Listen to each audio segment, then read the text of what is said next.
hypertension, that is raised BP, is said to exhibit the iceberg phenomenon. What is iceberg phenomenon? If this is water and this is the iceberg in the water, and the iceberg represents all those with the disease, we see, and this is the tip of the iceberg, this represents the population who has been clinically identified with the disease, and the remaining population under the water submerged has not been identified with the disease, meaning only a part of the population has been diagnosed with the disease, the remaining have been undiagnosed.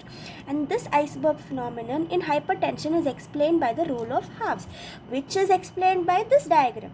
It's all circles within circles with a lot of labeling, and this is the simplified version I've made for this diagram, and we'll learn the same concept with this diagram.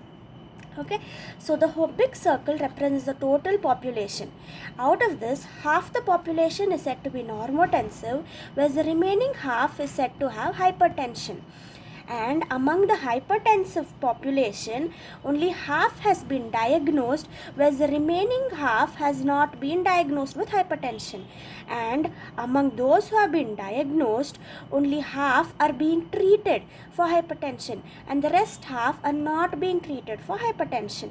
And among those who have been treated, only half have good control of the hypertension, whereas the rest half do not have good control of the hypertension. So this is the whole concept of rule of halves.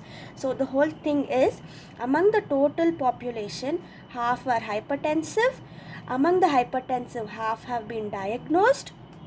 Among the diagnosed, half are being treated, and among the treated, only half have good control of their hypertension.